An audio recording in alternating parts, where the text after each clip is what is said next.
Bismillahirrahmanirrahim. Assalamualaikum warahmatullahi wabarakatuh.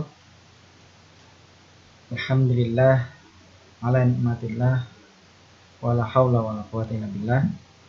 Salawatu wassalamu ala Rasulillah ma ba'du. Perkenalkan, nama saya Suryadi. Saya Mudil Akbar Putameda. Di sini saya akan menjelaskan tentang sistem pendukung keputusan pemilihan karyawan terbaik di PT Global Nickel Multiguna. Dalam suatu perusahaan sumber daya manusia atau SDM berperan sangat penting bagi kelangsungan perkembangan pada perusahaan tersebut, sehingga gaji merupakan hal wajib yang diberikan perusahaan kepada karyawannya. Di samping gaji biasanya perusahaan memberikan penghargaan berupa bonus kepada karyawannya. Hal ini memotivasi para karyawan agar dapat bekerja lebih giat lagi. Begitu juga dengan PT Global Nickel Multiguna, merupakan perusahaan elektroplating di daerah Tangerang yang dipimpin oleh Bapak Iwan Setiawan, juga menerapkan hal tersebut.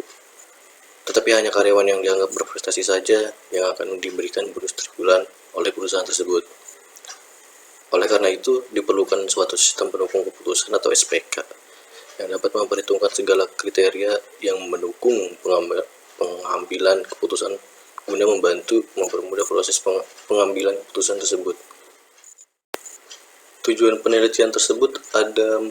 Yang pertama, merancang dan membangun sistem yang terkomputerisasi untuk membantu proses pemilihan karyawan terbaik di dalam PT Global Nickel Multiguna. Yang kedua, menerapkan sistem penunjang keputusan pemilihan karyawan terbaik di dalam PT Global Nickel Multiguna. Yang ketiga, mengembangkan sistem pendukung keputusan dalam menentukan karyawan terbaik di dalam PT Global Nickel Multiguna. Yang terakhir adalah untuk mendapatkan karyawan yang terbaik sesuai dengan kriteria-kriteria yang telah ditentukan oleh perusahaan tersebut dengan akurat, sehingga tidak terjadi kecurangan dan dapat dijadikan acuan dalam pengambilan keputusan.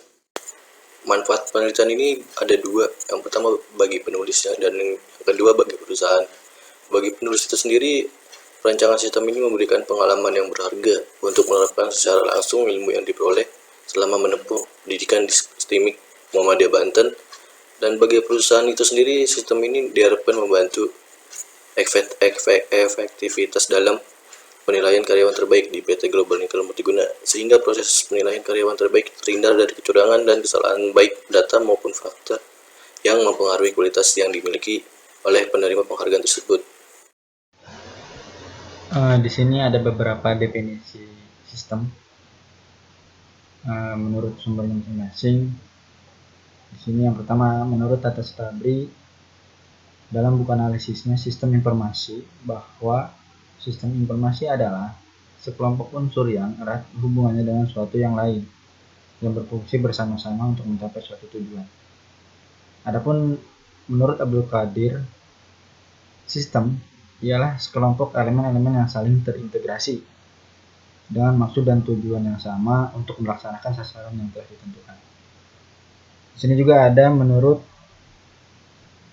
Rosa dan Salahuddin. Beliau menyimpulkan sistem adalah kumpulan komponen yang saling terkait dan mempunyai tujuan yang ingin dicapai. Jadi berdasarkan dari beberapa pengertian di atas, dapat kita simpulkan bahwa sistem merupakan sebuah konsep untuk mengelola serangkaian kegiatan yang berkaitan dan saling berhubungan satu sama lain. Penilaian yang baik harus dapat memberikan gambaran yang akurat tentang kriteria yang diukur. Artinya, penilaian tersebut benar-benar menilai kinerja karyawan yang dinilai. Nah, agar penilaian mencapai tujuan, maka ada 2 hal yang perlu diperhatikan. 1. Penilaian yang harus mempunyai hubungan dengan pekerjaan. Artinya penilaian itu benar-benar menilai perilaku atau kinerja yang mendukung kegiatan organisasi di mana karyawan itu bekerja. Kemudian penilaian harus objektif di mana terdapat kriteria-kriteria yang telah ditentukan, sehingga setiap karyawan dinilai dari aspek yang sama. Nah, adanya standar pelaksanaan kerja atau performance standar adalah ukuran yang dipakai untuk menilai kinerja tersebut agar penilaian itu efektif. Maka standar penilaian hendaknya berhubungan dengan hasil-hasil yang diinginkan setiap pekerjaan. Dengan demikian, standar pelaksanaan kerja tersebut dapat digunakan sebagai alat ukur penilaian kinerja si karyawan. Oke, selanjutnya saya akan mempresentasikan tentang definisi metode Simple Additive Weighting, SAW, atau yang sering disebut juga dengan metode penjumlahan bobot. Jadi pada tahun 2010 dan 2006, Kusuma Dewi dan Palevi mendefinisikan tentang metode SAW ini, di mana metode SAW ini berkonsep dasar pada untuk mencari penjumlahan terbobot dari rating kinerja pada setiap alternatif pada semua atribut. Hanya saja, Kusuma Dewi menambahkan bahwasanya metode SAW membutuhkan proses normalisasi matriks keputusan X ke suatu skala yang dapat diperbandingkan dengan semua rating alternatif yang ada. Jadi metode SAW ini dia untuk menyelesaikan permasalahan MADM, Multiple Attribute Decision Making. Jadi atribut-atribut yang banyak dia nanti bakal diratingin, dan rating yang terbaik lah yang nantinya akan menjadi pemenang dari pemenang. Jadi pengambil keputusan pada sistem penilaian karyawan terbaik ini di metode SAW ini. Nah, ini adalah langkah-langkah dalam menentukan metode SAW. Jadi yang pertama menentukan alternatifnya seperti apa, terus menentukan kriteria yang akan dijadikan acuan dalam pengambilan keputusan. Nah, jadi kita kan mau ngebahas tentang penilaian karyawan terbaik. Jadi kita harus tahu nih yang disebut dengan karyawan terbaik itu yang seperti apa.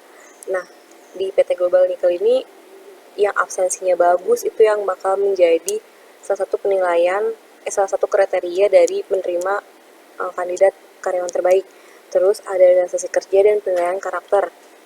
Selanjutnya memberikan penilaian bobot. Jadi dari bobotnya kan tadi udah tahu nih, yang absensinya bagus, realisasi kerjanya bagus, dan juga penilaian karakternya bagus. Tapi kita harus nilai nih, bobot mana yang dijadikan yang paling utama untuk menentukan hasil akhir dari keputusan penilaian karyawan terbaik ini. Terus kita buat table rating. Nah, ini bisa dibaca masing-masing. Nah, ini lanjutannya menentukan nilai pada setiap kriteria alternatif. Jadi kita kan udah punya atributnya nih. Kita mau bikin kriteria seperti apa untuk menjadi karyawan terbaik. Nanti kita kasih nih penilaiannya berapa. Ini tergantung dari hasil wawancara di tahap analisa. Kita harus wawancara dulu sama pihak GM-nya. Nah, ini setelah kita buat rating, ini kan rating ya, rating nilainya. Selanjutnya melakukan normalisasi matriks. Ini kita ambil contoh nama-nama karyawannya. Anggaplah C1 tadi itu absensi, C2-nya realisasi kerja, dan C3-nya itu penilaian karakter. Dari ini semua kita jumlahin max semuanya untuk dapetin hasil matriksnya. Contoh nih, R1 50 per maksimal 30, 30, 30, 50, 20 sama dengan R11. Jadi R1 ini kan 50 ya. Ini 50. Berarti nilai karyawan ini di absensi 50. Karena maksimal dari C1 ini 50. Nih, maksimal dari C1 itu 50. Berarti 50 dibagi 50. Nah, dia dapat 1% nih. Selanjutnya R2, ini Sunari. Dia dapat 30. Di max C1 ini ada 50. Jadi 30 dibagi 50. Nah, dia dapat peringkat 0,6. Begitu juga selanjutnya. Yang realisasi kerja pun sama. Kita ambil Karyono. Dia realisasi kerjanya dapat poin 25. Max di dalam ini semua itu adalah 30. Ini 30 Sunari sama Hezrizal. Setelah itu 25 ini dibagi dengan nilai maksimum dari kriteria C2. Itu kan 30, dia dapat 8,3. Ke bawahnya pun gitu, karakter pun kayak gitu. Setelah semuanya kita dapat nih nilai matriksnya berapa. terus setelah itu kita melakukan perhitungan perankingan. Nah, kita masukin nih perankingan, kita kan udah punya semua nih. Kita udah dapet nih, misalkan kita ambil Karyono 1, 0,83, 0,77. Nah, ini Karyono nih, 1, 0,83, 0,77. Nah, 0,2, 0,4, 0,4 ini dapat dari mana? Ini kita bisa lihat dari sini. Kita bisa lihat dari sini ya.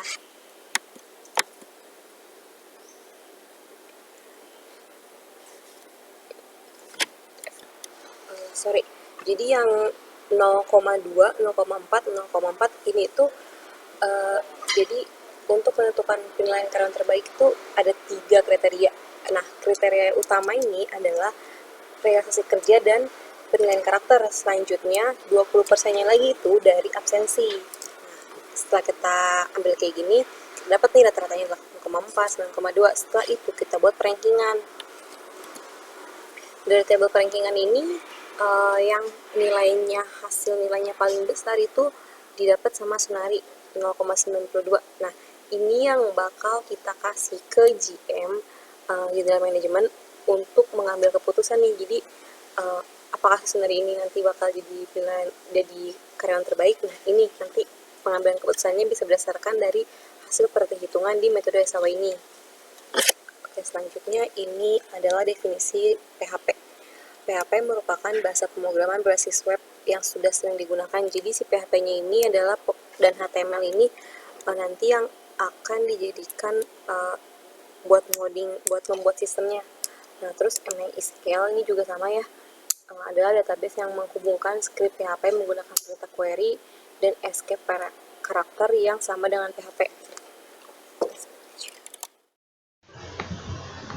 Nah, kemudian kita mulai masuk kepada metode penelitian, di mana kami di sini melakukan metode penelitian yang kami lakukan yaitu dengan metode waterfall, di mana metode ini sebetulnya sudah umum dilakukan oleh para peneliti sistem.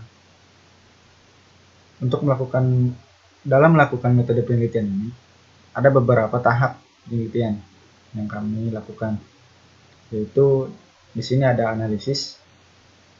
Kami menganalisis, melakukan, dan juga mencari permasalahan untuk kita pecahkan permasalahan tersebut. Juga menganalisis bagaimana sih sistem yang akan kita bangun untuk memecahkan atau mencari solusi dari masalah pada sistem sebelumnya. Kemudian baru kita mulai merancang desain. Tahap ini merupakan tahap perancangan sistem yang di dalamnya dilakukan pemodelan sistem. Dengan biasanya kita gambarkan modelnya itu dalam bentuk UML. Ada use case, relasi table, diagram konteks, activity diagram, dan juga sequence diagram. Kemudian setelah kita rancang atau setelah kita desain mau bagaimana sistem yang akan kita buat, kemudian kita terjemahkan ke dalam pemrograman.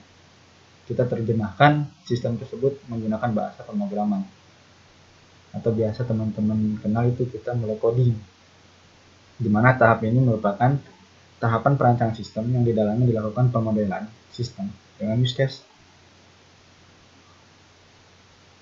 Mulai kita terjemahkan desain yang telah kita buat tadi ke dalam bahasa pemrograman. Kemudian setelah kita buat, sesudah kita terjemahkan si sistem kepada bahasa pemrograman, kita lakukan testing. Tahap ini merupakan tahap pengujian secara keseluruhan. Tahap ini menguji sistem yang akan dikembangkan menggunakan teknik pengujian black box. Jadi kita akan menggunakan pengujian tes ini dengan teknik black box. Setelah kita testing, baru kita melanjutkan ke tahap selanjutnya, yaitu operasi dan perawatan, di mana tahap ini merupakan tahapan penggunaan sistem oleh si user yang di dalamnya harus ada pemeliharaan sistem untuk menjaga proses operasional sistem dan memungkinkan untuk dilakukan pengembangan sistem di kemudian hari. Nah, di sini ada sedikit gambaran flowchart di mana tahap demi tahap untuk merancang sebuah sistem. Di sini kami melakukan yang pertama yaitu studi literatur, yaitu pengumpulan referensi baik dari buku, jurnal ilmiah, dan lain-lain, di mana akan kami jadikan sebagai landasan teori untuk merancang sebuah sistem. Kemudian tahap selanjutnya itu pengumpulan data. Kami akan mengumpulkan data-data dan juga informasi-informasi sebagai gambaran bagaimana dan seperti apa sistem yang akan kami bangun nanti.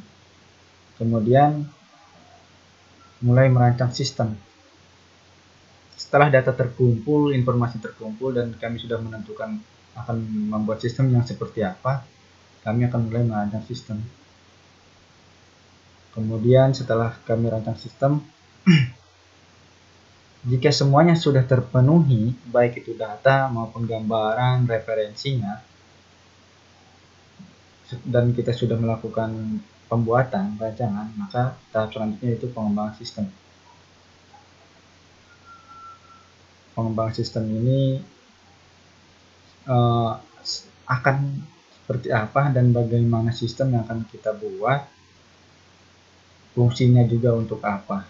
Nah, setelah itu baru kita ke proses testing, di mana kita akan menguji dengan menggunakan teknik pengujian black box tadi, sistem kita ini sudah layak atau belum, sudah jelas apa belum fungsinya. Kemudian tahap selanjutnya itu laporan. Jika sistem yang kita buat sudah berjalan dengan sesuai yang kita harapkan, tujuan dan juga fungsinya, maka output yang itu yaitu sebuah laporan. Mungkin itu sedikit gambaran flowchart sistem yang akan kita buat. Nah, dan ada pun teknik pengumpulan data yang seperti tadi saya bahas, studi pustaka atau literatur review, yaitu tahap pengumpulan pengetahuan dari sumber-sumber baik seperti buku, dokumen atau publikasi, dan berbagai sumber lainnya yang akan kita jadikan landasan teori untuk merancang sebuah sistem penunjang keputusan yang dimaksud itu untuk sistem untuk pemilihan karyawan terbaik di PT Global Nickel Multiguna ini. Nah, kemudian ada juga bisa melalui wawancara langsung atau interview, merupakan salah satu usaha juga untuk percobaan secara sistematis mengumpulkan informasi yang kami butuhkan dari pihak perusahaan. Tentu saja tujuannya yaitu untuk memperoleh informasi yang lebih akurat dan lengkap agar menyusun sistem yang baru dapat sesuai dengan kebutuhan sistem organisasi, di mana kami mewawancari mengenai prosedur pemilihan karyawan terbaik dan kriteria yang menjadi aspek dalam penilaian tersebut. Karena berhubung sistem yang akan kami buat ini berhubungan dengan suatu perusahaan, maka kita harus menjalin komunikasi sistem yang bagaimana dan fungsinya itu untuk apa. Kemudian ada pengamatan, bisa langsung melalui pengamatan yaitu atau observasi, yaitu merupakan salah satu metode pengumpulan data dengan langsung terjun ke lapangan untuk mengamati permasalahan apa yang terjadi dalam institusi secara langsung di tempat kejadian. Jadi ada 3 teknik dalam pengumpulan data. Yang pertama yaitu tadi studi pustaka, yang kedua wawancara, dan yang ketiga yaitu pengamatan. Dan ada pun alat bantu dalam penelitian, tentu saja yang pertama yaitu software, di mana penulis menggunakan beberapa perangkat lunak untuk mengembangkan sistem informasi ini. Yang pertama yaitu XMPP, merupakan database lokal, di mana yang berisi ada APC, MySQL, PHP MyAdmin, dan kemudian yaitu Dreamweaver, dan juga ada aplikasi basis data MySQL. Yang kedua yaitu hardware. Perangkat keras yang digunakan dalam pengembangan sistem informasi ini adalah prosesor Intel i5, di mana CPU-nya juga 2,4 GHz, dan kedua yaitu ada RAM 8 GB, kemudian hard disk. Itu adalah beberapa alat bantu penelitian kami, dan selanjutnya di sini juga tergambarkan estimasi penelitian, waktu penelitian yang akan kami lakukan. Kami bagi ada beberapa estimasi waktu. Di sini kami menyimpulkan ada 5 bulan waktu kerja, di mana bulan pertama yaitu kita melakukan analisa masalah, dan kemudian dilanjut di bulan kedua itu ada pengumpulan data,